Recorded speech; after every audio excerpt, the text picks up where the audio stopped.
welcome back to Taking On Sports Podcast. As always, this is a podcast made by the fans for the fans. Here for you guys, the fans. We got the draft spectacular. Let's get Barrett. Let's get Seth in here. Let's talk about the NFL draft. We got Aaron Rodgers and we got Odell Beckham Jr. all on the plate today. I think 3 topics should give us a good amount of time because the draft is going to take a while. So what's up? How goes it? What up? How about those Thunder? Yeah, dude. Get a good run. A solid run, almost getting in. Now we take those 17 draft picks and go get a star player. Yep. LeBron James. Because we can. All All right, let's start off the show with excuse me. Welcome back, actually. Sorry. Let's start off the show with Aaron Rodgers. Barrett, big implications for your division as that now potentially puts Tua as Bills, Josh Allen, Patriots, Mac Jones. Come on now. Jets, Aaron Rodgers. Dolphins, Tua Tagovailoa. I mean, flip Mac Jones and Rodgers, obviously, but is Tua potentially the worst quarterback in that division now? Come on now. Jesus. Let's not get ahead of ourselves. Mac Jones, definitely the worst. Aaron Rodgers. Mac Jones made a Pro Bowl. Yeah. Pro Bowler. Yeah, He's sure. a Pro Bowler. What, is Tua a Pro Bowler? No. Oh. Interesting. They want me to rage quit already, What a welcome. No, I mean, listen, I'm not an idiot. Jets are a little scary. Obviously way more scary with A-Rod. He did have his worst year last year. He's old. He's fucking brittle as shit probably now. Father time is, taking its toll. He's not Tom Brady. No one's going to be Tom Brady. So, yeah, is it a little annoying that he chose the Jets for some fucking reason? Sure. They got Breece Hall. They got Garrett Wilson. I mean, they got some weapons. They had the number 15 pick. They didn't have to they only had to move back 2 spots to get Rodgers, which is fantastic. So, I don't know. What a weird trade. Yeah, it was a weird trade. I mean, he's going to be 40 by this season. So, But he's on record saying that this is not his last season. Fair enough. Neither was Brett Favre, Sure. Good luck, Aaron. Good luck with New York, man. The first, couple game losing streak, they're going to freaking eat him alive. And but Aaron does do well against Miami. It's kind of annoying. If Tua didn't bounce his head off the fucking turf in the second half of that Christmas Day game, Miami probably would have beaten the Packers. But the dude just flails down. Thank God he's taking fucking judo or whatever to learn how to fall because Jesus. Yeah, might be a little hard to see here. Here's the draft package we got. Aaron Rodgers and pick number 15. They have to move back and they get a 2023 5th round pick for this year, which is kind of nuts. The Packers get number 13. They move up 2 spots. A 2nd rounder, they get number 42, which to me is a solid deal, right? 6th round pick this year and a conditional 2nd rounder that'll turn into a 1st rounder if he plays 65% of the snaps.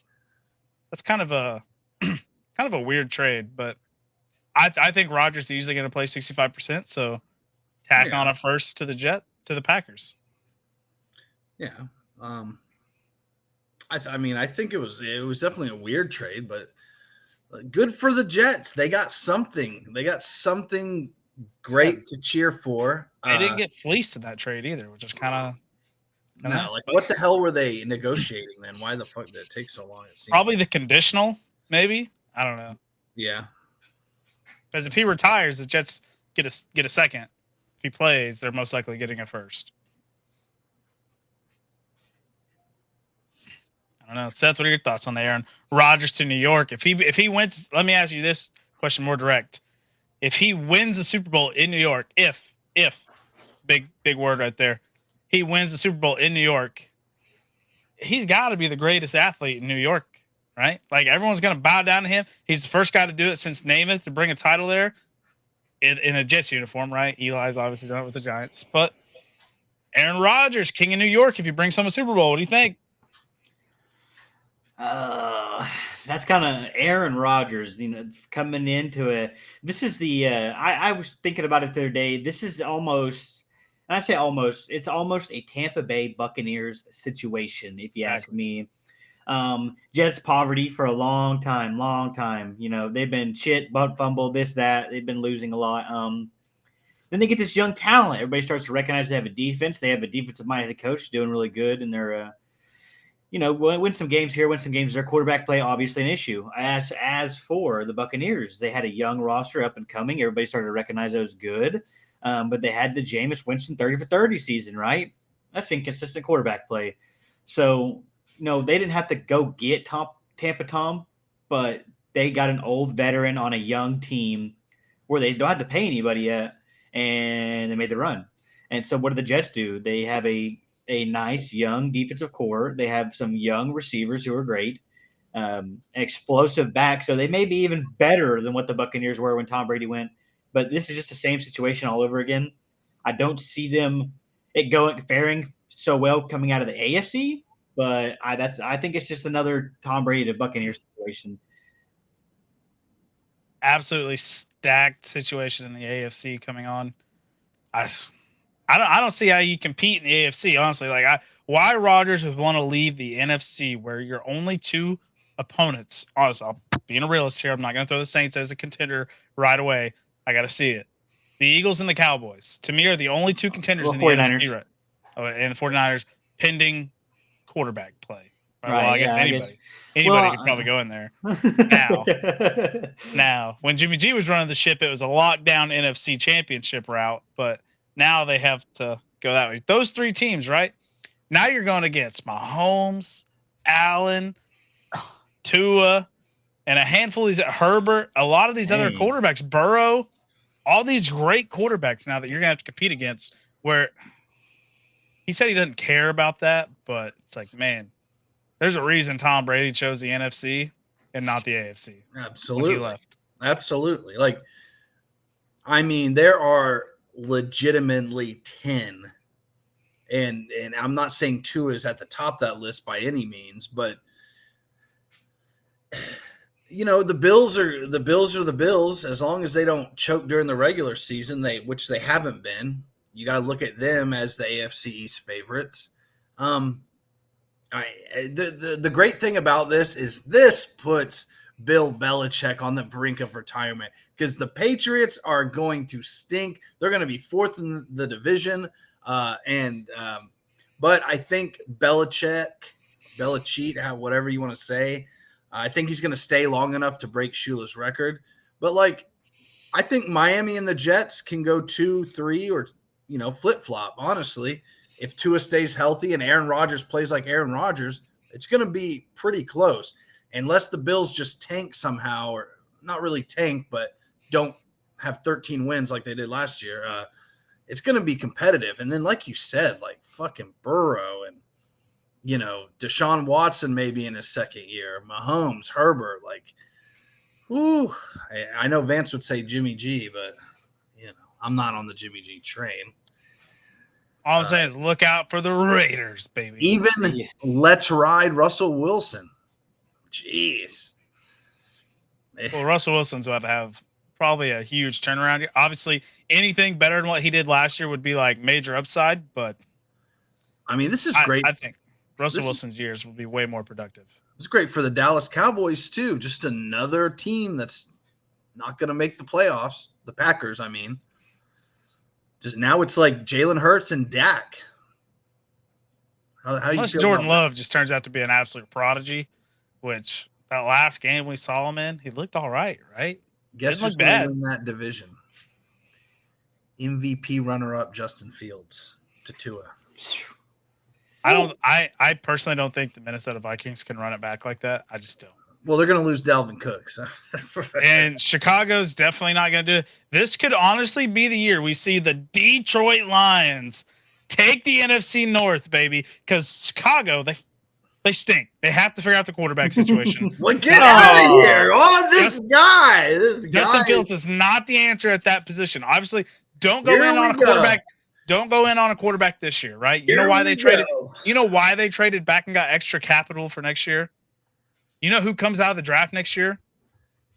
Caleb Williams. Tell this guy that Justin Fields will be the starter for the Bears in the next 5-10 years. Billy, Kyle, tell this guy. Seth, tell this guy. You're insane. You are insane. There's no way Justin Fields will be the starter. But anyways, let's move on to the Detroit Lions, who have a real potential chance to secure that division for the first time since what was it? 2011? With Jameson Williams suspended. Almost 6 games. He got lucky. No, get out of here, Kyle. It's kind of wicked. What I want to know what the stipulation was to why those guys got a year and Williamson only got 6 days. Williamson didn't bet on football. Yeah, it wasn't football. So if you're in sports, you can't gamble at all. No, there's some caveat to where they can. They just did it wrong or something. Can they just not gamble on football? I don't know. Well, you get more games if you gamble on football. Thank you. Billy knows. He sees the talent there. Well, we'll talk about Flint, another. Where's my belt, Flint? Yeah, Flint. We need to order a belt. Yeah, the new WWE title belt. Apparently, yeah. Deer messaged me and he's like, we should all pitch in to get the belt. I'm like, I don't even know if fucking Seth has got anything yet. Back to back, nothing, huh? Just some cash. I didn't know the prize. We all agreed that the prize money would be put towards a belt. Did Clint pay you out yet? That no, that's what I'm trying to tell you because it was like remember how the end of the season was all weird because of the Bills thing or whatever. Oh yeah. So we took a vote. Either I was going to get paid out, or I would just we just take the money and put it on the fantasy football belt. Is it the new belt? No, you can get looks custom. like a gaping asshole. Bill they said make Bill. They make custom fantasy football. They make custom fantasy football belts. How can it beat Big Gold here? Nothing can compare. You need to put that thing in the oven, dude. Loosen that leather up.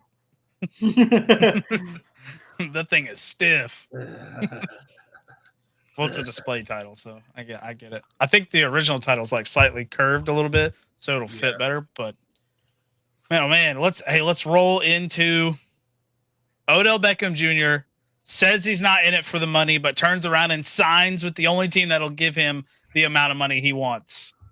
Am I reading that situation wrong, or do you guys agree? Yeah. This isn't even newsworthy. I'm so tired of Odell. The guy stinks. He's going to put up probably 600 yards, a few touchdowns. If Lamar's playing with him, he might get 800 yards, maybe 5-6 touchdowns. Save that clip. The belt, yeah, we could. Oh shit! Yeah, what are you thinking? Am I lagging for you guys? You're good now. You were at the beginning, but you're good now. Yeah. No. What the? I don't know what. That's not on my end. Good for Odell. He goes to Baltimore. I mean, he obviously chased the money. In my opinion, he obviously chased the money. Yeah. Said he wasn't for it because if he really wanted to win a title, right? The Ravens are good, but the AFC, the AFC stacked. There's no way Lamar Jackson and the Ravens are getting out of the AFC. I can't see it. It's not going to happen. Lamar doesn't play enough. Lamar's like Kawhi Leonard, dude. He plays every other game and gets you going, and then right when it's game time, whoosh, Paul George was injured and Kawhi on separate games, man. Russell played every game in that playoffs, and that's sad, man. Poor Russ. However, back to Bill. Titans trade up for hometown boy Hendon Hooker, huh? What do you think about that? The Titans have pick 11, so they don't have to trade up. They don't have to trade up. Isn't he like a second rounder anyway? Yeah, he's pretty. Well, a lot of teams. I agree. I saw a mock draft. I agree. Hendon Hooker sneaking into the first round, which is good. I think he deserves to go there. But Tennessee, if they really want to draft Hendon Hooker, they could honestly trade back. Yeah. Collect better assets in the second round and get him pretty safely. I would say around 23. If they can get ahead of the Vikings at 23, they'll get him no problem. Yeah, I thought they were gonna. I'm thinking they're trading. They could be one of the teams to trade up to take a Ryan Tannehill replacement. The reports are that they're out on Malik Willis already. So I wouldn't be. That guy's awful. That's fucked up. Malik Willis. I mean, that dude's a worse Justin Fields, and I think Justin Fields is bad. So that's where we're at. Yes, Hooker did get injured at the end, but I mean, he was having a Heisman type of year. Yeah, Hendon Hooker will get his. I think he'll go in the second round. Some team's going to trade up for him, which would be great. I would love to see Hendon Hooker go in the first round, but I think you're kind of taking a chance. And Tennessee is kind of the right spot, but they don't need to reach for him at 11. That would be awful for them. That would be a big reach. Nah, I think Vrabel's pretty good. Johnny Football is better than who? I think he's talking about Malik. Malik. Johnny Football is probably better than Malik Willis. All right, Barrett, we're going to talk about your Dolphins because they only have a second rounder, but you have a trade, right? Okay. What do you think is going to happen with the Dolphins on draft day? Oh, there's a lot of shit going on. They need to draft a fucking right tackle because I'll give you one guess who the current starting right tackle is. Think a wild guess. Seth knows. It's not. Probably It's probably some weird. Is it that weird name, dude? It's not Austin Davis. Austin Jackson is currently the starter. Yeah, they said he's been looking good. He's been putting in work with Teron Armstead. Get the fuck out of here. Get him out of here. We don't need to trade up for a QB, Kyle. Just calm down. Brady's on the way. Brady might be on the way, actually. No, there's a random rumor in the last couple days, even with the Dalvin Cook stuff, that Miami will trade into the first round and grab some running back. I forget his name. He's kind of been floating around Dolphins Twitter. Maybe Vance knows because I really Jahmyr Gibbs. Gibbs, yes. Yeah. To get him, I know they need to protect too. They need some O linemen. I honestly think, and I hate to say it, I don't like saying this, but I think our defense is fine currently. The pieces they've added, little tidbit, Christian Wilkins still not re-signed. They're talking though. So yeah, you got to go offensive line. In the second round, there's plenty of decent pass catching tight ends available. So I think they do that. Where's the Dalvin Cook trade? So it won't. There's a weird date to where he could just get released. So they may not need to trade for him, allegedly. So I don't know how it's all going to work out. But the rumors are, I mean, he just posted a picture on Instagram, Dalvin Cook did, with a smile, and he had the Viking thing with a smiley over the Viking logo. I don't know what the fuck's going to happen. Whatever. I mean, Dalvin Cook's better than every other guy on Miami's running back roster. So I think Jeff Wilson's a little better at this point. Nah, dude, yeah. Come on. Jeff Wilson Jr. Dalvin played like 14 games and still put over 1,000. Who? Dalvin. I think Dalvin's good. He just had surgery on his shoulder that was bugging him. Yeah. Dalvin would be a good pickup. But if I have Dalvin Cook on a fantasy roster, I'm dropping him because McDaniels clearly can't run the football. We know that was clearly they haven't had it. We know that was clearly a Kyle Shanahan offense, not a McDaniels offense when they were running the ball in the 49ers. McDaniels gets his head coaching job. What does he say? What's the first line we get from the sideline? I think I'm going to pass it every play this down. Classic McDaniels. Drop every running back on Miami's roster because they won't produce. McDaniels cannot pound the football. So why was every damn analyst and player saying, "Oh yeah, McDaniels' run system is legit"? I don't think McDaniels actually had control of the offense. I don't. I think Kyle Shanahan. He was only the offensive coordinator for that 1 year, so he was doing other stuff like quarterback coach, running back coach, or whatever. But that was the 1 year that the 49ers literally pounced their way to the NFC Championship off a run game. I mean, yeah. And Jimmy G's arm. You know, it's Kyle Shanahan's system. It's not McDaniel's system. McDaniel was just generating certain, schemes or whatever. You know, He was designing routes. Right. And different players, different system, or different types of, okay, the Niners didn't have they did have Debo, okay, fine.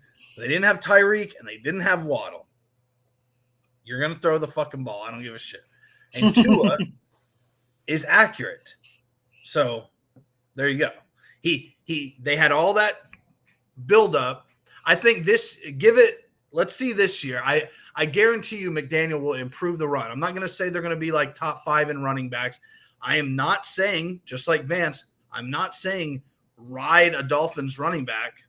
I would wait for that to see who takes it, to see if even Dalvin Cook gets there or whatever, Jeff Wilson. They're all talented, but they're not going to produce. I think if they got Dalvin, I think he'd be worth RB2 value, surely a flex, So we'll see. But I think they should draft offensive line. I don't think they should trade up for some running back, Some stooge. Yeah. You have enough running backs, get an O lineman, get a tight end. That's Miami doesn't need much, guys. If you're Kyle Flint, they'd be trading up for a quarterback. But hey, all right, we'll move. Hendon Hooker has been thrown out there for Miami in later rounds. Jeez. He has. Oh, jeez. Yeah, I don't know. All right, we'll move up to the team that has the next pick, the New Orleans Saints, on what they're going to do. I have it right here. The one and only guy that they could possibly draft that I think will be available is going to be, I don't know how to pronounce his name, Khalid Cansey.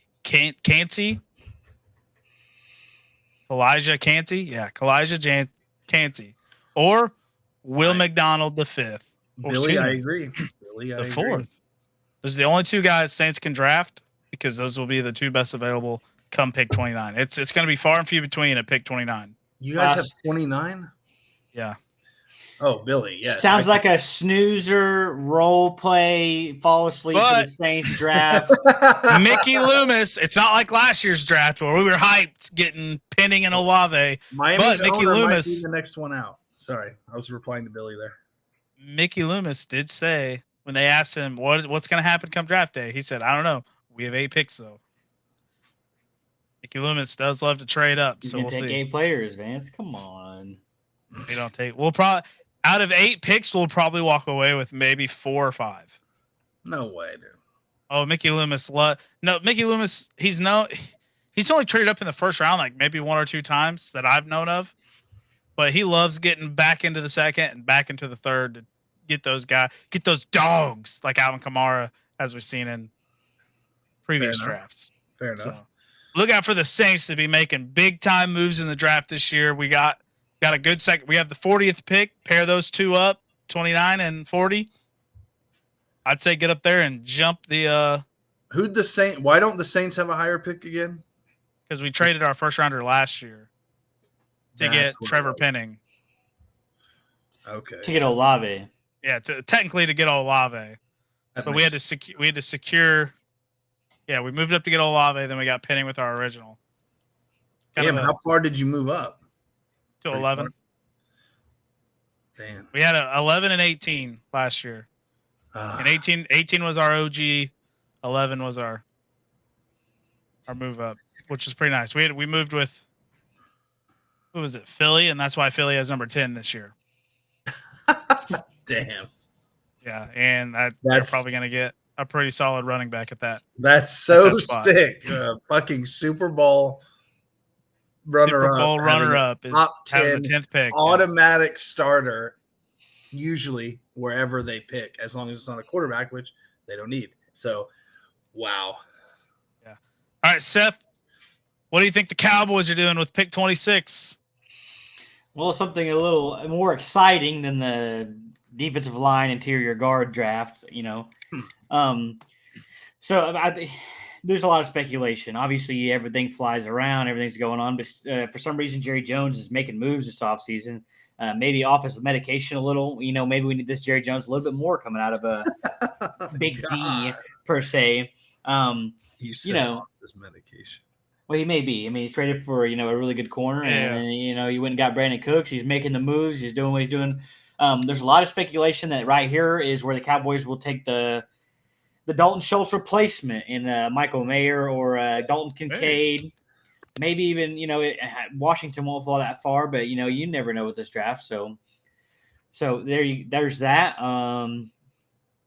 I would go to say that it's either one of the big three tight ends, big four tight ends, or it's Gibbs or Bijan. No way Bijan. No way Washington Bijan makes it that far. Darnell Washington. Oh, okay. I don't think Bijan even makes it out of the top 10, regardless of 20 per se.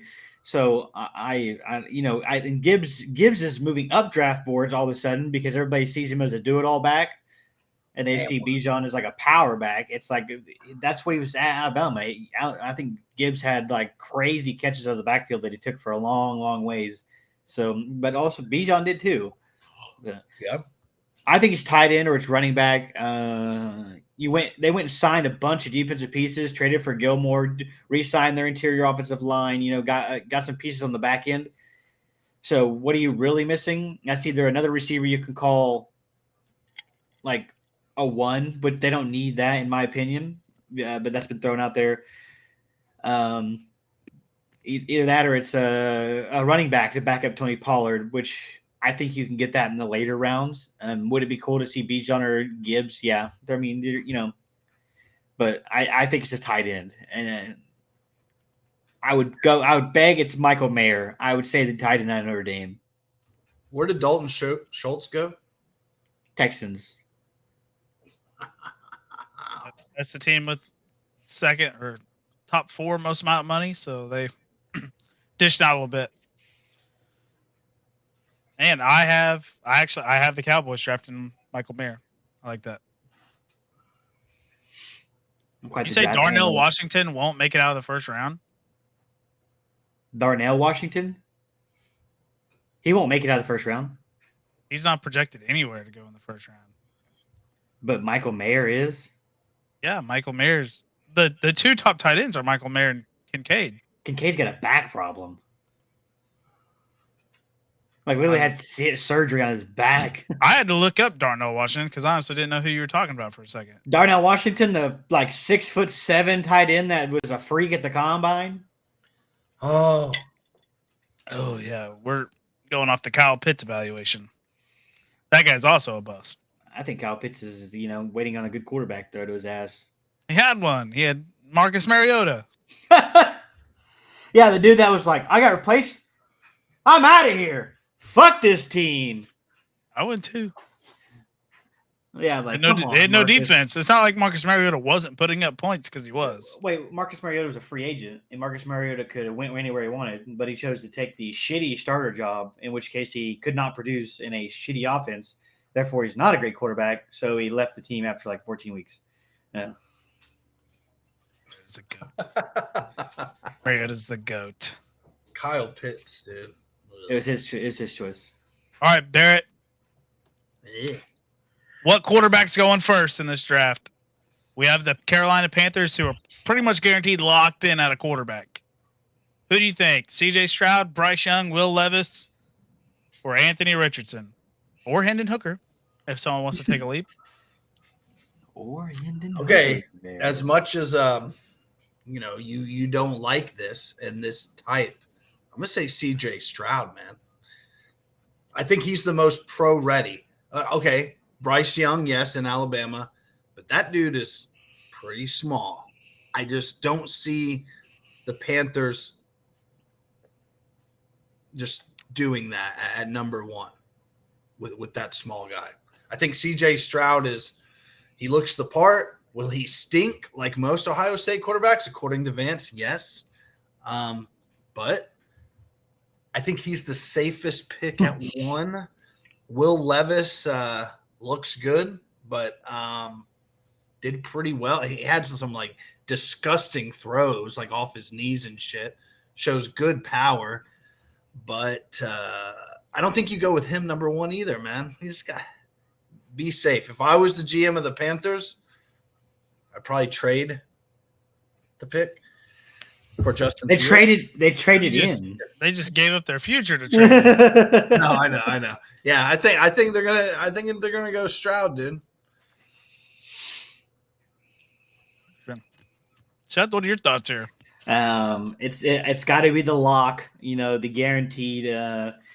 The intelligent playmaker. He has the arm. He has the legs. He has the skill set and the decision making. That's Bryce Young.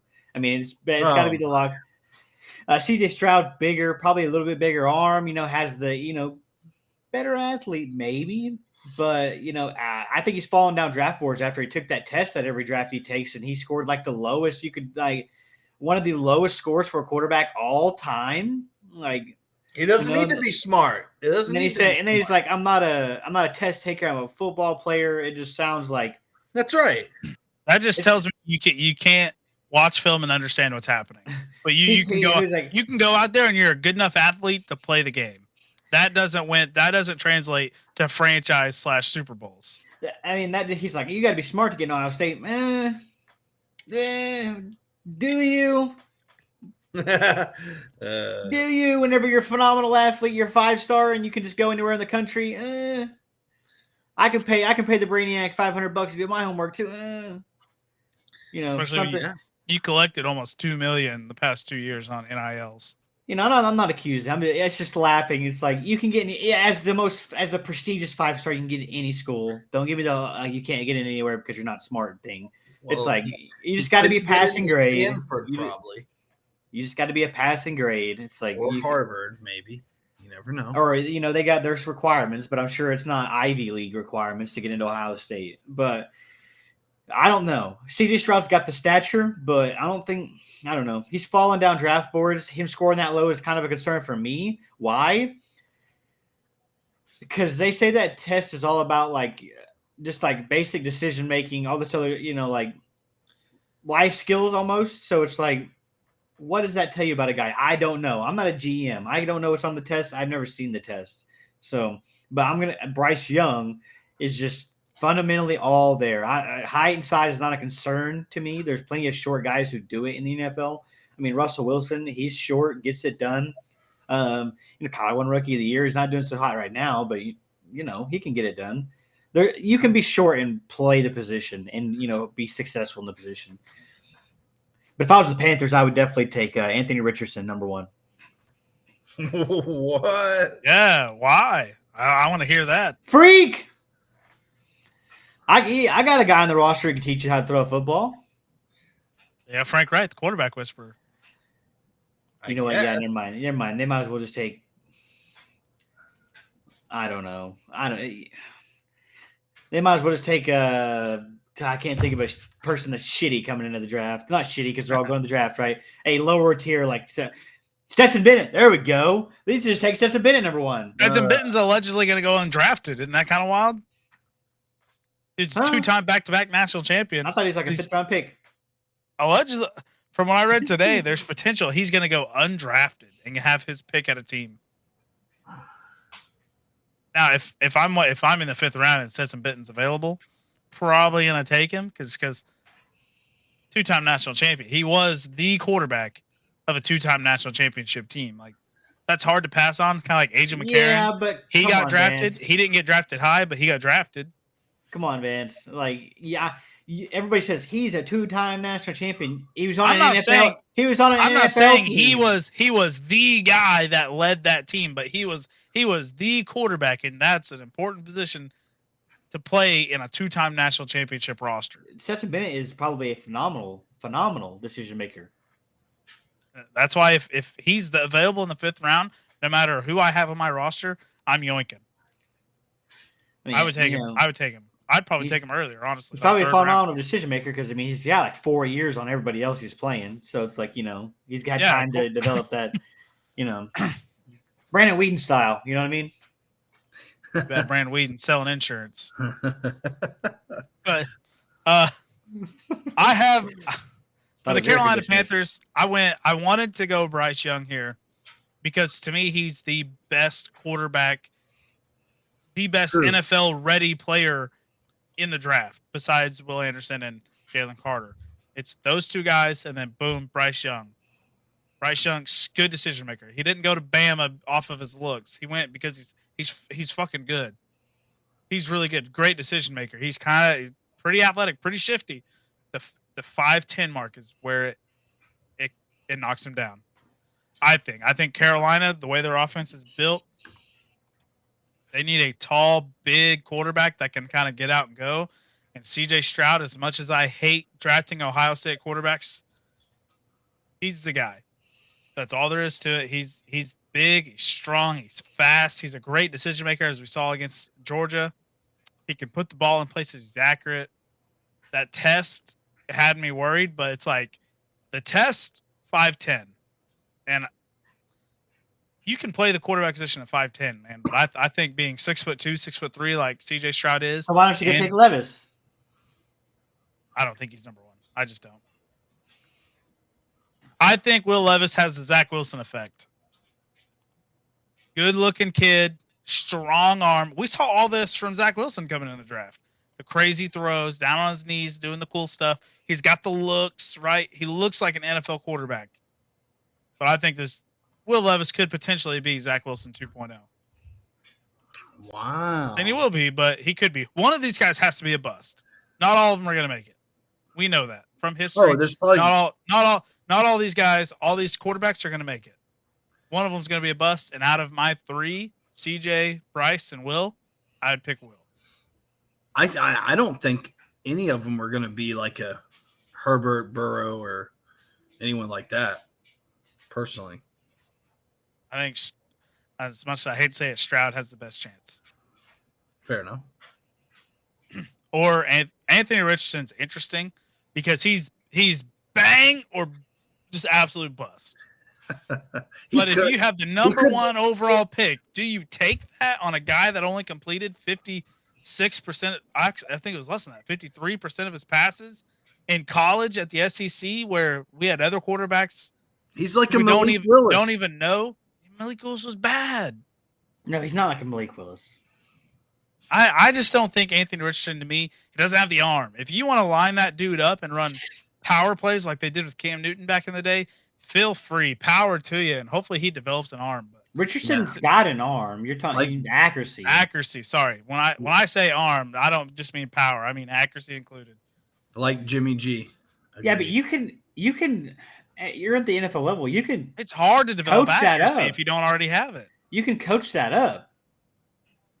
You can coach schemes and route running and timing, but exactly. accuracy's hard. You're gonna have to keep him short or deep bombs and hope he connects. I don't think Richardson has I think you can mold around Anthony Richardson if you wanted to. I think he's got the freak skill set to be something different in the NFL. Like, he's tested better than everybody else. You've seen him at Florida. It was amazing. He's fast. He's physical. He can do it all. His accuracy is the biggest issue. This is the reason Anthony Richardson is not going number one, is because everybody says he can't hit the pass consistently. But if you look at the Niners, they built systems to help quarterbacks beyond belief. Okay, like, you go to play football for the Niners, they're like, okay, you check one read, you go to the other, and it should be there. Like, you don't have to run through the book of schematics just to get to play quarterback for the 49ers. And it's obvious with Jimmy G taking them to Super Bowl, obviously. And then the 7th round fucking rookie coming in and take them to an NFC championship. I mean, yeah. You can build around Anthony Richardson. You'll never what am I trying to say? You can't make physicality. You can't make someone look like that and, be that kind of stature. But you can help him play quarterback because you're a pro. You make millions of dollars and you can help him do that. I don't know. I just think I think it's worth the risk. Maybe not number one, but for sure, top 10 pick. If I'm a team just sitting there, I got a couple guys, I got an old guy quarterback maybe. I got a couple years left on a contract for a guy I'm not really feeling. I think Anthony Richardson. Castle here is an Ohio State fan. He's saying CJ is not a top 2 quarterback. Gets in his feelings. Hey,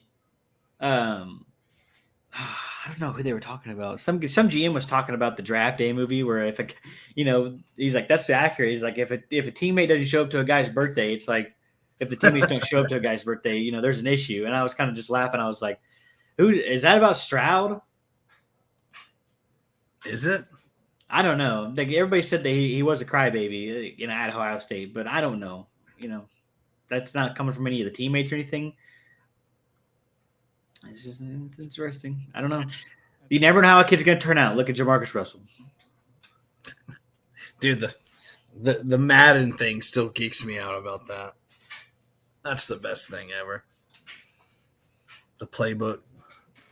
Yeah.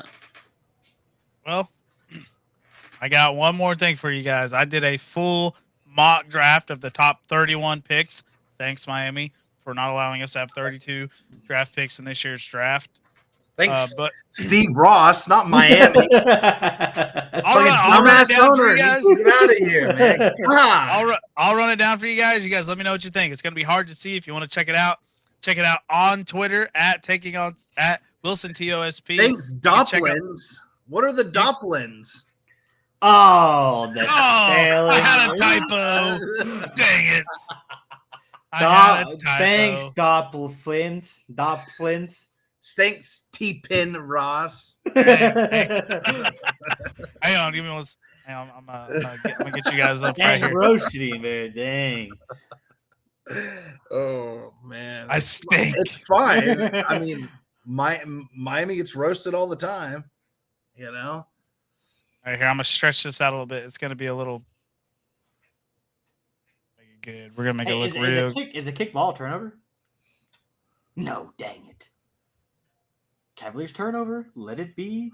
All right, here we go. That should be a little bit easier for people at home to read. At number 1, I got CJ Stroud.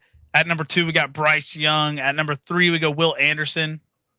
Right? I mean, I think if Will Anderson's available at 3, because I saw a couple mock drafts today that had the Texans skipping on a quarterback this year and going Will Anderson.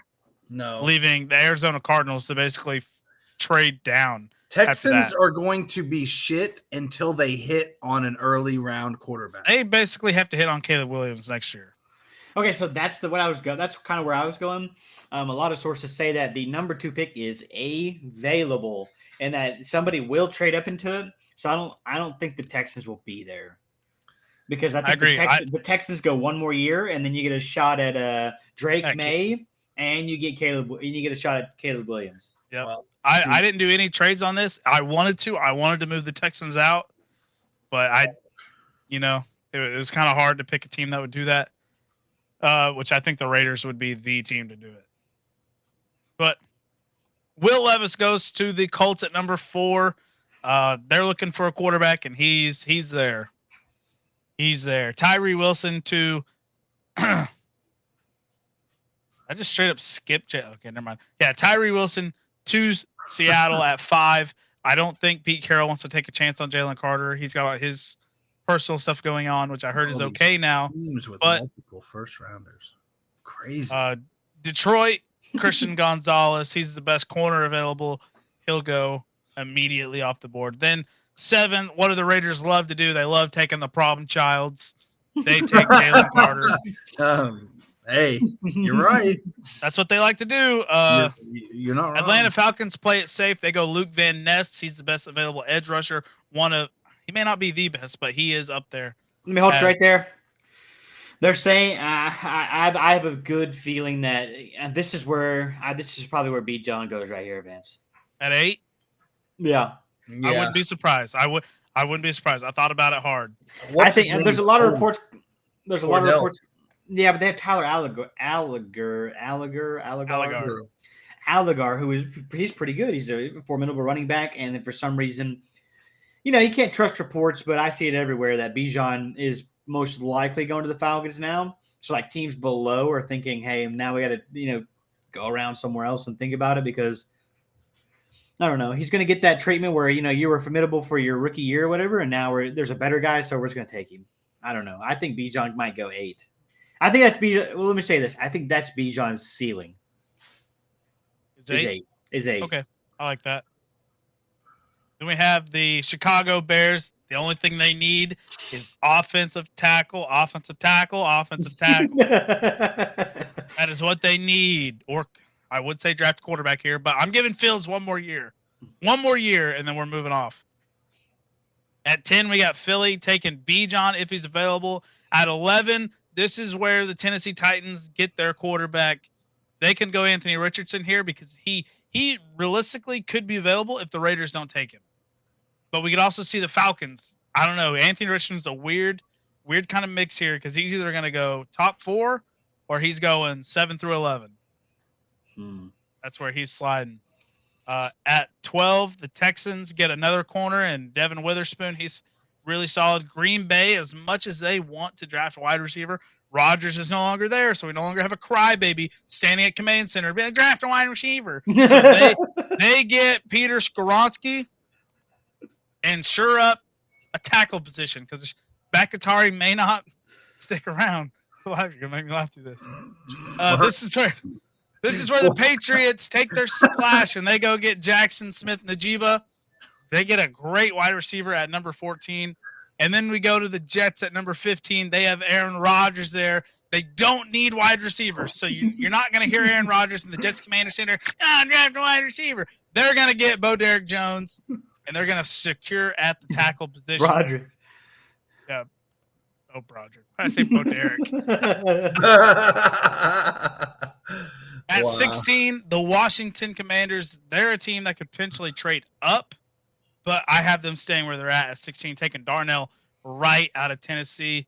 And then we go to the Steelers. They need a tackle as well. They get Anton Harrison. Great pickup. That's just me being a homer. Great pickup for the Steelers. Yeah, homer. Detroit, slide in another edge rusher. Can't ever hurt. They have 18. Get Nolan Smith. He's the best available.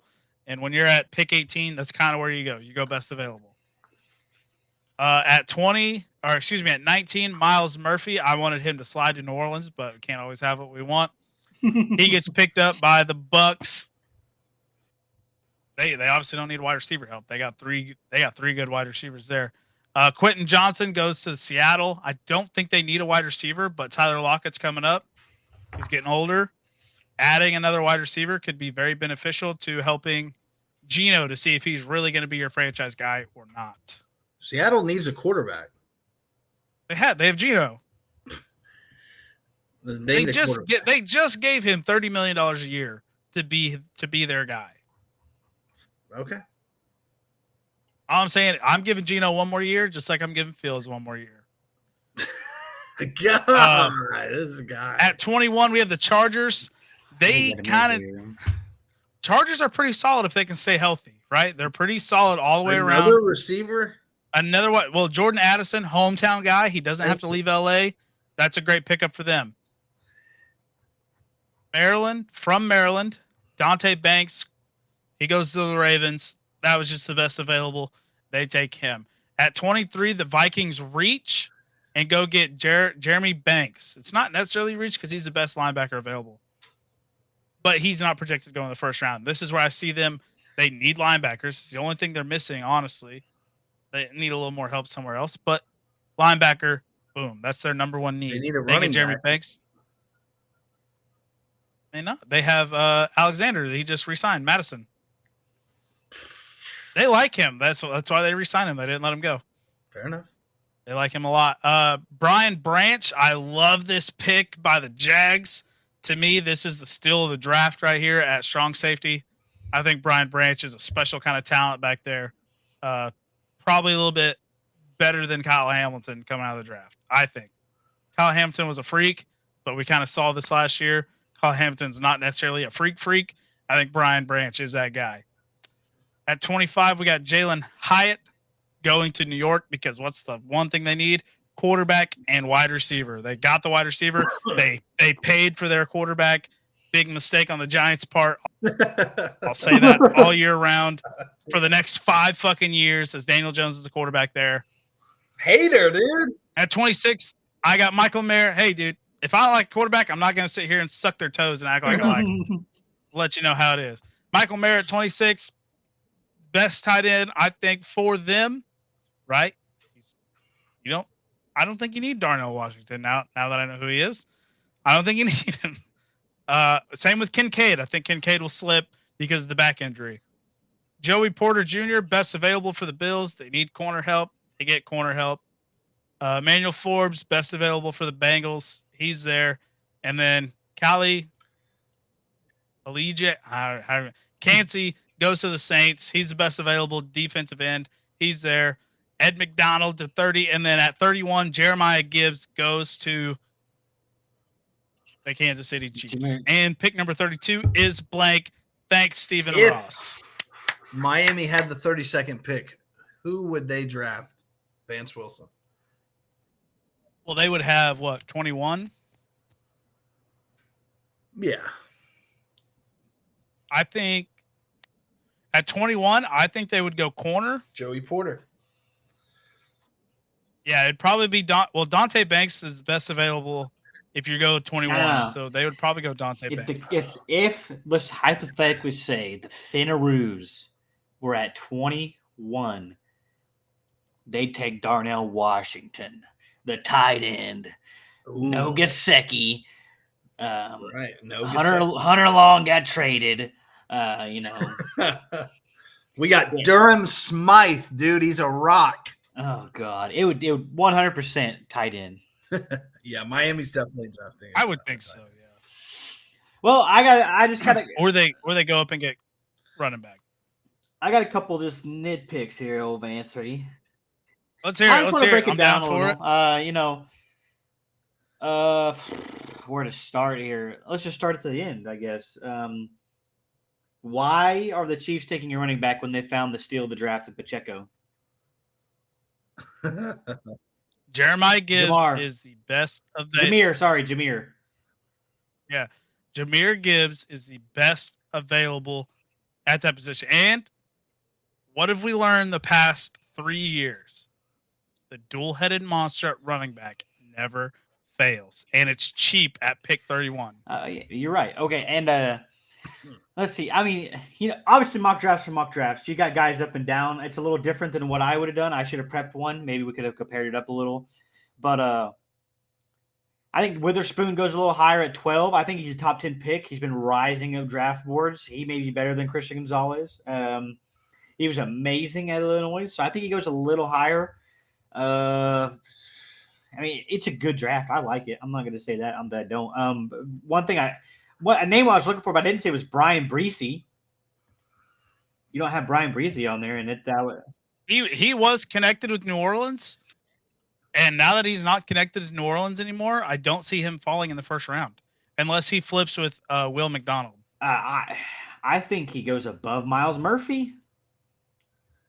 I think Nolan Smith goes a little higher too, but like I said, it's a mock draft. Anything can happen. But I think Nolan Smith, if he goes higher, I think he'd go probably.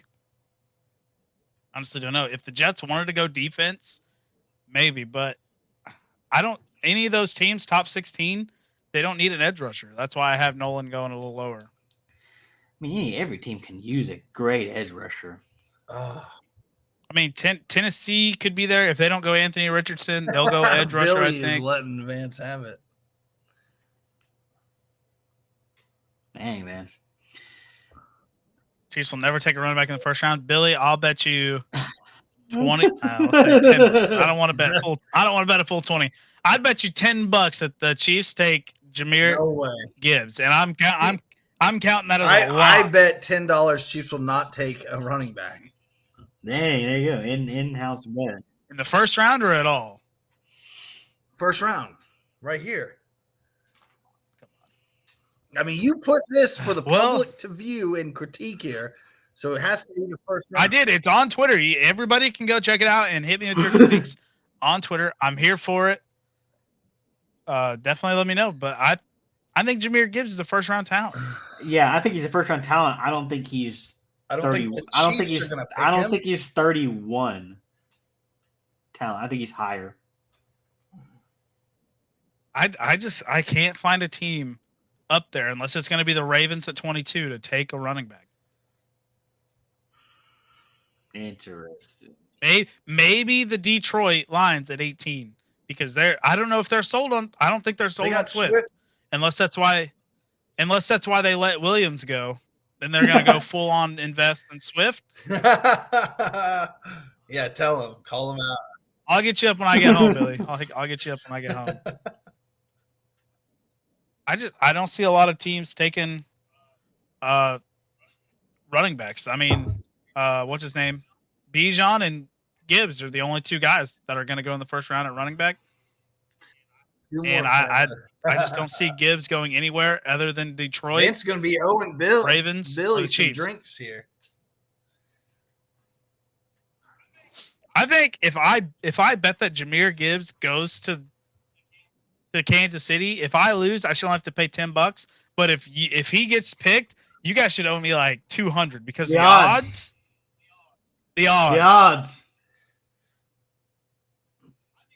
I think I get plus 200, or that would be at $10. That'd be plus 2,000.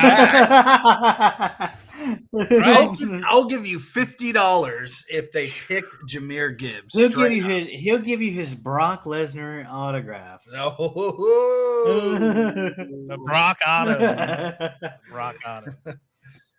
But I don't know. This is gonna be a good draft. Starts tomorrow at what? I gotta work on Friday. Breaking news: the Knicks advance, and the Lakers are getting beat badly.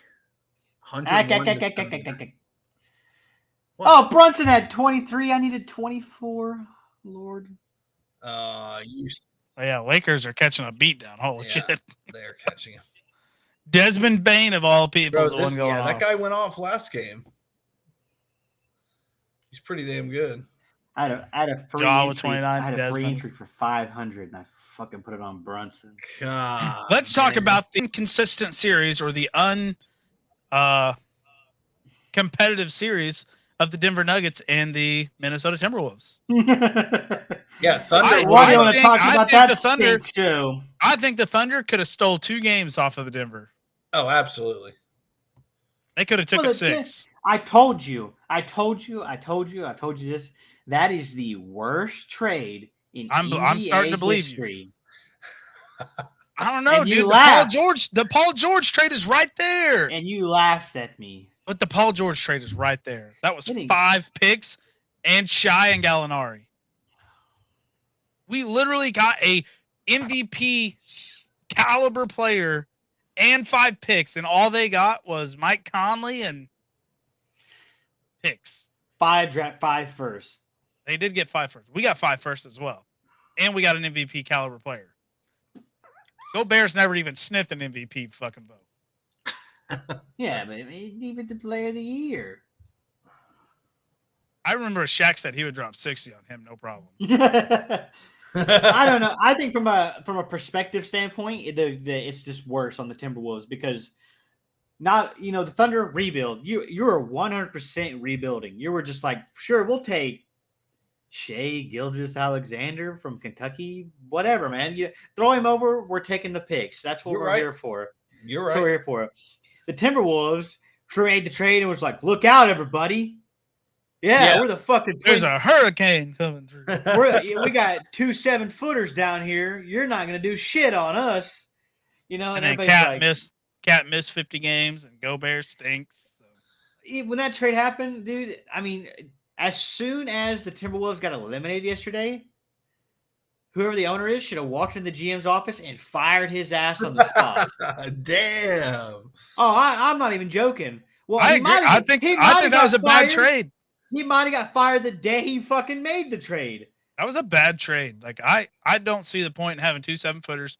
It's not the way the NBA is shifting anymore. We're not going back to the 90s. We're in the 2020s. The worst thing is they gave up Walker Kessler in that trade, Vance. Ooh. Yeah, he's good. Walker Kessler finished 3rd in Rookie of the Year voting. It was the block leader, I'm pretty sure. So was Jalen Williams 2nd then? Jalen Williams was 2nd, yes. Nice, dude. Walker Kessler was phenomenal. Have they not named most improved Jaren Jackson took over the block leader. Oh, is Kessler 2nd? No, Kessler's actually 4th. Oh, what the hell? Nick Claxton and Brooke Lopez hopped him. Well, hey, Brook Lopez, as old as that dude keeps getting, he stays relevant. Nice. but you traded.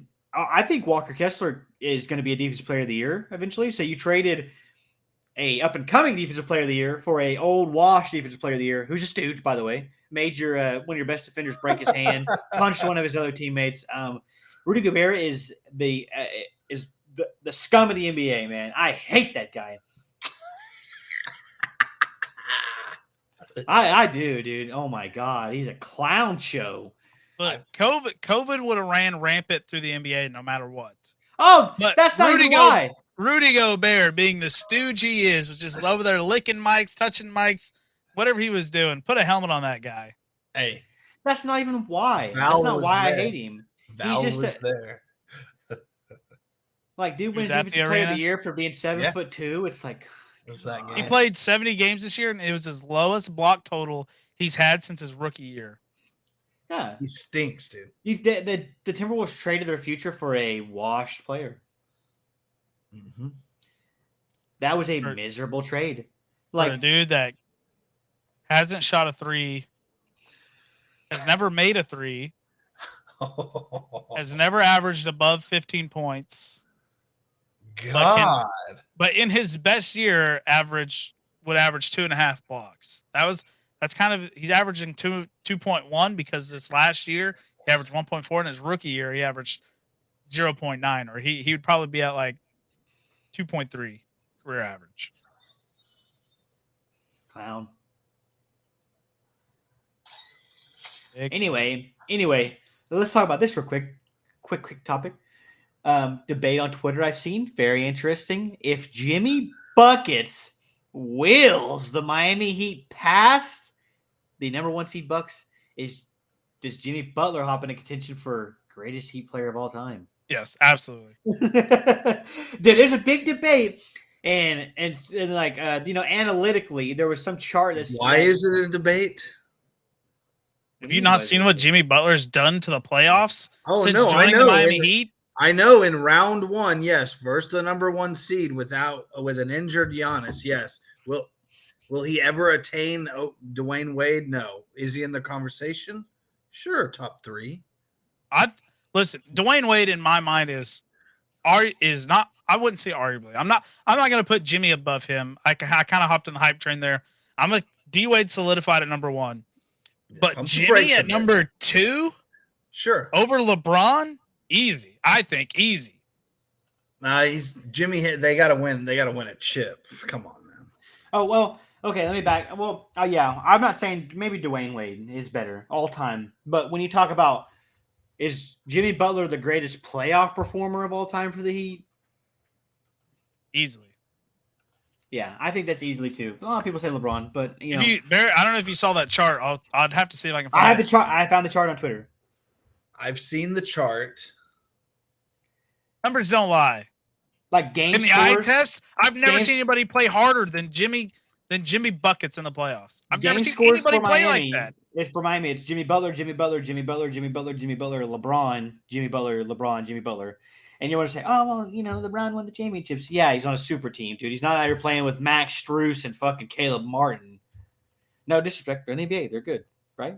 But I had this conversation with Vance the other day. And would Max Strus and Caleb Martin make a starting lineup anywhere else in the NBA except for like maybe the Thunder and the Detroit Pistons? No. It's some weird thing that Miami does where they get some randos, Duncan Robinson. This dude's he's up there in contention for Heist Man of the Year. He comes in to start, he shoots like a crazy percentage. He's like, I want some moolah. The Heat are like, we're gonna pay you, and then he's like, I suck, and then he sits on the bench all year. Like, Heist Man of the Year right there. That's my noble nomination, Duncan Robinson. Okay. Plus, people try to tarnish Jimmy Butler's whole career. Okay? I agree with that. No, Jimmy's great. You think Jimmy Butler, you think LeBron James in his Heat days had better games, was a better playoff performer than Jimmy Butler right now? No, because Jimmy's pretty much doing it by himself. LeBron had Bosh and Wade. I don't think LeBron is like like insane, ridiculous as in the playoffs on the Heat. They played as a well-oiled team with top players, and they should have won championships, and they did. Yeah, if Jimmy takes them to the finals, that'll be huge. I think it'll go down as maybe right behind Dwayne Wade, but I think D Wade. The Miami Heat should have won 4 out of 4 titles. That first year, they went up against the Dallas Mavericks, who had an average age of like 33, 34. And then that fourth year, they went up against the San Antonio Spurs, who had an average age of 33, 34. Yeah. Like LeBron, D Wade was 30 in that last year, right? LeBron was 28. I think so, yeah. It's like, come on. They should have walked away with that. Now, granted, at the end of that 4 years, Chris Bosh was having his issues. But let's not act like Kawhi Leonard actually shut LeBron James down in that fourth year, because LeBron still averaged pretty good numbers. It's kind of like the year LeBron averaged a triple-double in the NBA Finals when the Warriors won. He did choke year one with the He did choke year one. Yeah, I'm not denying that. But D Wade was, 28 that first year, 27? Oh, they should have just ran away with that series. Okay, so do we all agree maybe now should the NBA teams shift away from mortgaging their future for a certain player? Because I think the records speak for themselves whenever maybe it's not the greatest idea to trade all your future for one player. Do you think it's worth it anymore? I can't. I have yet to see a team to do it that it's worked for. If I'm the Thunder, look, let's put the Thunder or Utah in that situation, right? Because they have the draft capital, right? They don't have to mortgage their future to go get a star player like, I don't know, X. Let's just say X, right? Star player X. They don't have to mortgage their future to go get that guy. They can trade 6 picks from fucking these random teams that are just like, yeah, we'll kick you first. Thunder would be good, but a team like the Lakers, who mortgaged their future for a championship in 2020 in the bubble, it worked out for them in the bubble. That's it. But these teams, Timberwolves, they're not. Well, let's just look at the examples. I'm not. They're not going anywhere anytime soon. I can't name all of them. Correct me if you add one here. So let's just start with the Brooklyn Nets. Right, they traded a lot of their future. Almost worked. Game 7 Eastern Conference Finals. Almost worked, but no championship. Yeah, they literally built a super team to try to beat LeBron James. So it almost no worked. championship. Almost. Basically, no championship. Let's see, the Thunder or not the Thunder, the Clippers. The Clippers did it. And we see how that's gone for them. That's not been very good. That team's probably going to explode come this offseason. The T-Wolves. Clippers have made a Western Conference Finals since making that trade, but that's as far but if you're going to trade that many picks and players, it's like, man, I want a ring. You at least have to make the finals if you trade all that. But I'm just telling you, that's the high side of what's happened. Ring if I'm those guys. Both those teams that have traded picks have made their respective conference finals. That's nothing. I'm just telling you that's the high side. Okay, then you got the Timberwolves. First round exit. There you go. 4-1 exit. Not even competitive. Not competitive. 4-1 exit. How many picks did the Cavaliers give up? Bright future. Jury's still out, but you traded a lot. Like, what was the pick? What was the trade for Mitchell? I think it was like 2 or 3, wasn't it? I can't remember. But first round exit, right? I don't know. I just don't think it's worth mortgaging your future anymore for a ring. I don't think it really works out that way anymore. We think Barrett, you think would you trade 5-6 picks for a player nowadays in today's NBA?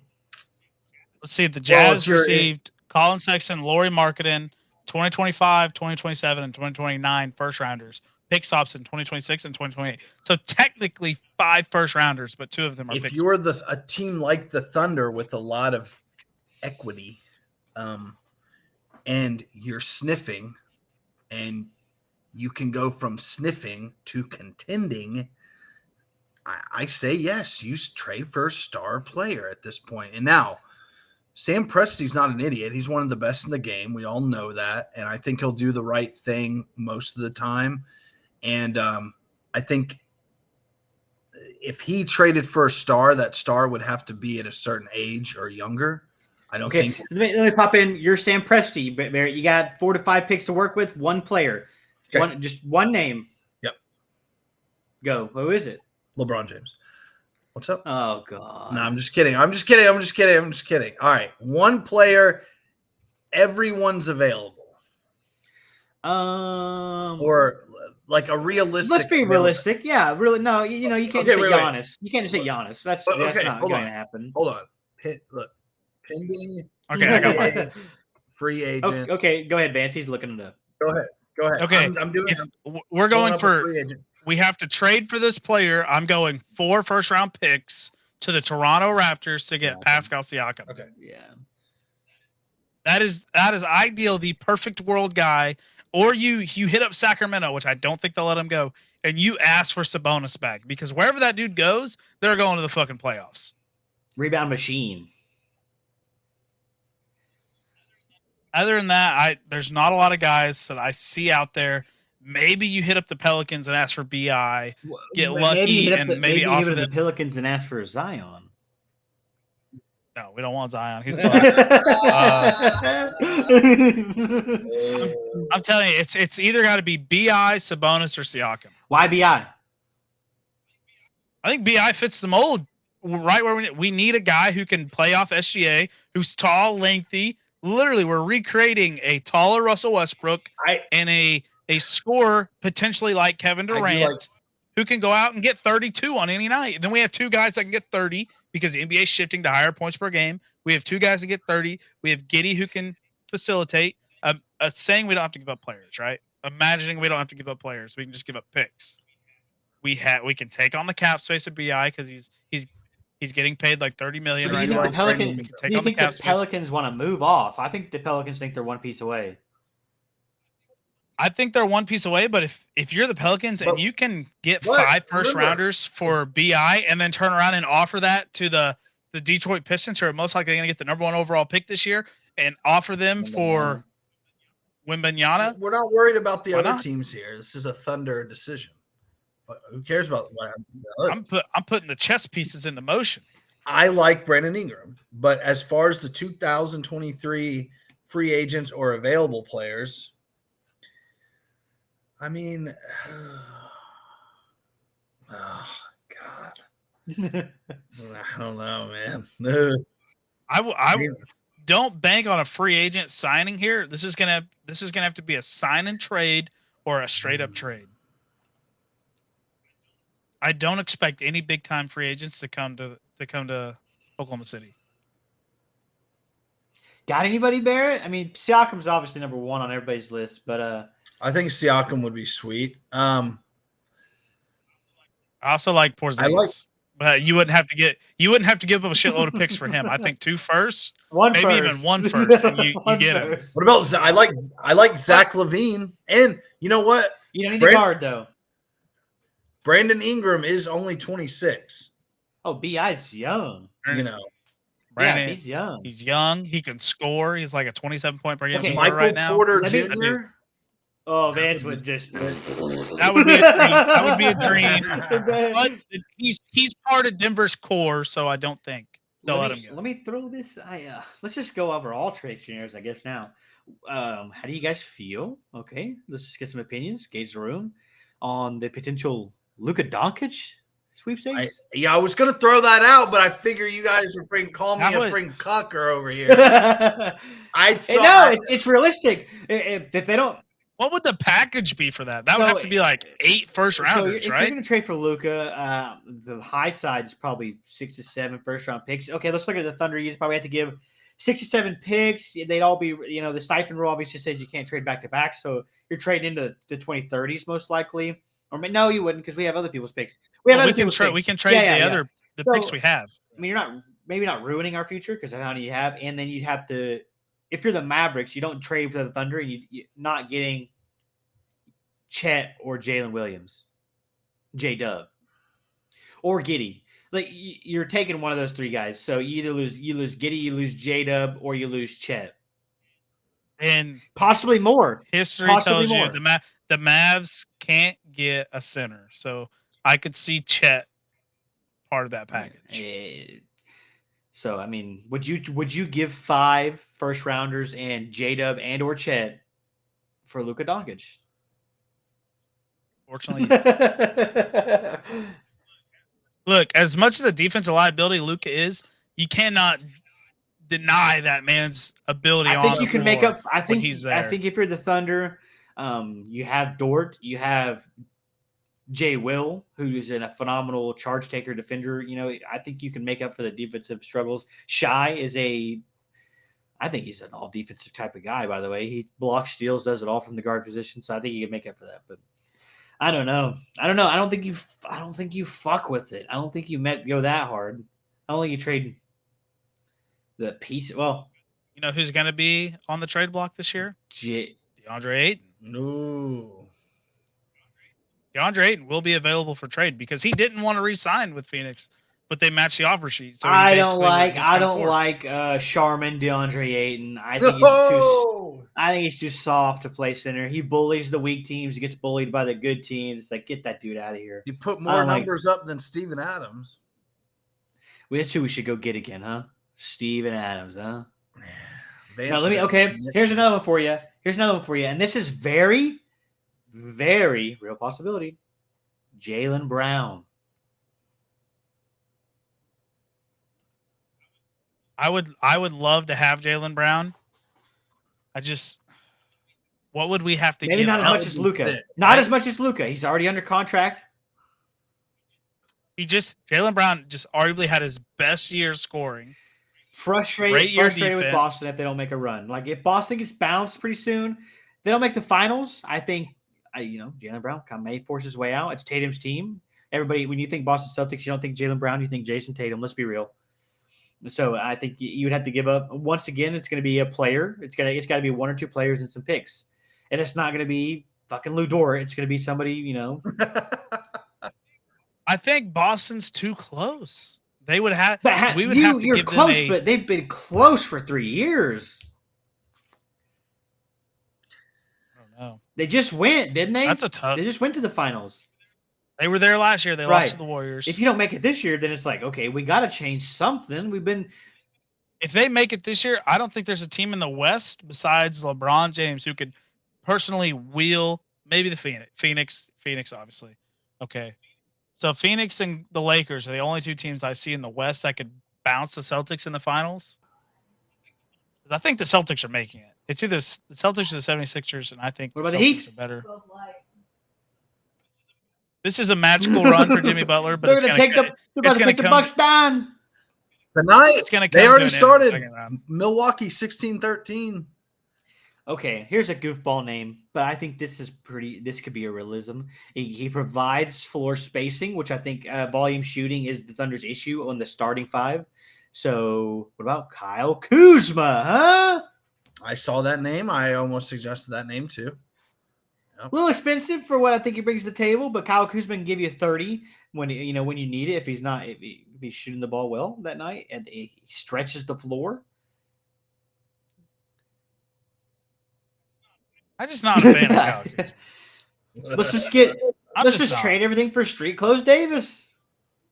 No, I'd rather have James Harden. No, I would personally like to bring in Bradley Beal for a year because he's a complimentary player. But he's not a superstar. But you're going to get Bradley Beal, and you got to pay him some money. But you're not going to give up. I don't think it would take a lot to get Bradley Beal nowadays. I don't. I don't think it would either. You don't need. That's Bradley why Bradley Beal coming in at the 2. I think Bradley Beal would be a good addition because he plays phenomenal. Okay, so you got to slide everybody. So you go SGA 1, Bradley Beal 2.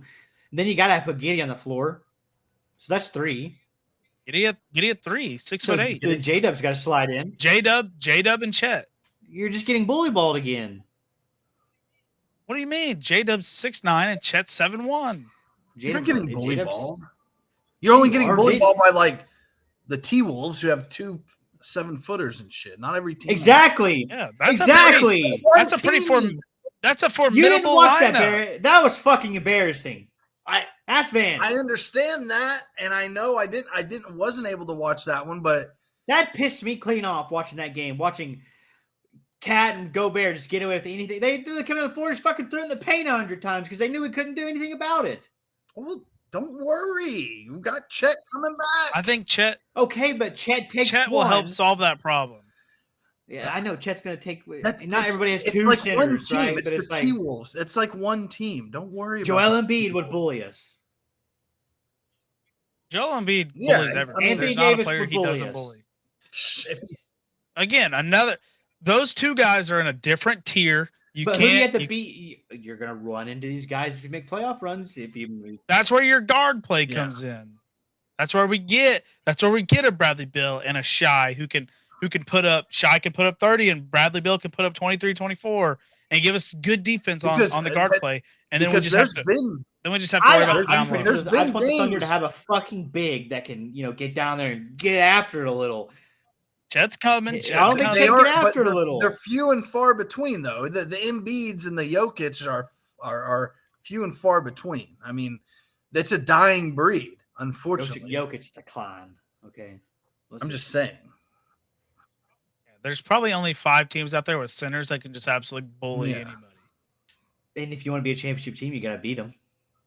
I mean, there's been games with Embiid's had 40 points and they've lost. I mean, they don't win every time Embiid has a big double-double game. Listen, you're talking about the MVP here, Barrett. I mean, fair enough, but I mean, Jokic had like a triple-double. All I'm saying, it's been lost. nothing. It's been nothing but bigs winning the MVP trophies here lately. It's like they're becoming one of the most valuable pieces in the NBA. When you find a good big, it's like, but they are still few and far between. My statement still stands true. We need Hassan Whiteside out here. I mean, I agree. Trust me, I would love for the Thunder to have an Embiid type of player for sure, but they got to hit on something. It's few and far between. If we're looking for if you want to get like a good backup center to play off Chet, like when we have to face these dual-headed monsters, maybe. No, the Knicks just won a series. There's no way they give up Mitchell Robinson. Don't go on the Mitchell Robinson train, Vance. I've been on the Mitchell Robinson train forever. You called me a clown for wanting Mitchell Robinson, so don't even go there. I called you a clown because I don't think it's gonna happen. He's too valuable. You say he stunk. Let's see. Cleveland just lost in the first round. Maybe Jarrett Allen becomes available. We want Mobley. Hit up the Nets and maybe see if Nick Claxton's available. He just came in third in blocks this year. That would be a good one. Hit up the Pelicans. They've never used Jackson Hayes the way he should be played. Let's just get Valanciunas. He's a good player. Don't get me wrong. Valanciunas is good, but man, I'm just not a fan. I think you go Jackson Hayes. I think that guy has potential, but he's just kind of shadowed by a deep roster he's right now. Skinny, he's athletic, but I don't know if he's got the it's like KD, man. It's like, but KD's gonna finish top 10 of all time. He'll get down there and back you down. That's why we need to get BI. I like BI. A guy that can back you down and back. 26-year-old. Let's go Carmelo Anthony. Experienced it. Bought a jersey. You love that jersey. You love Carmelo, all-time favorite player, but I like that jersey. It still hangs up on a hanger right now. It used to be displayed on the wall, but damn, off the wall into the closet. Him refusing to come off the bench was just like, man, what missed opportunity. Sad.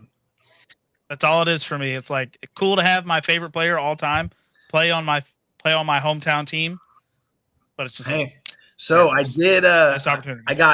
I moved down. Okay, I got row A now. Row A, boom. Okay, that right on the edge. In the 300s. 4-6, still in the 300s, but it's row A. I mean, it is like we're pretty much in the 200s. Same side of the stadium.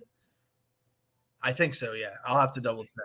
Now you just need to secure aisle seats. Yeah, that's going to be next. I wasn't able to actually give him a call or go down there during the little picking thing because I was at work. But next year, I will. Yeah, it'll be better. You need to secure aisle seats. Maybe move down to the 200s and suffer a year in the middles, and then That's the what year I'm after. saying. Yeah. So 2 years from now, when the Thunder are absolutely banging in 2020, 2024, 2025 NBA Got some season, 6 seats. That's what I'm saying. you're in the 200s on the aisle. Moving down. That's it. That's a dream. We'll have to give some tickets away. All right. Hey, look, Anthony Edwards liked responses to his tweet saying from some guy saying that was the dumbest trade in NBA history. Talk about the Gobert trade. He liked those tweets. Oh yeah. Good. Well, all right, gents. That's all I got for you tonight. This Look at that. time next words. week, Dalvin Cook will be at Miami Dolphins. Whoa. We'll see. All right. We'll catch you guys next week. We'll resume live shows every week starting next week as things will start heating up. We may take a break in between training camps later on, but we'll see. June and July are like the worst. God. Do I get the NBA Finals, but yep. We'll see. We'll keep on track with the NBA Finals. But other than that, see you. Ladies and gentlemen, thank you for watching Taking On Sports Podcast. You can catch us on Spotify, Apple Music, and Amazon. You can watch the live shows on Facebook and on YouTube right now. So definitely check that out. But hey, we'll see you guys on the next one. Hope you enjoy.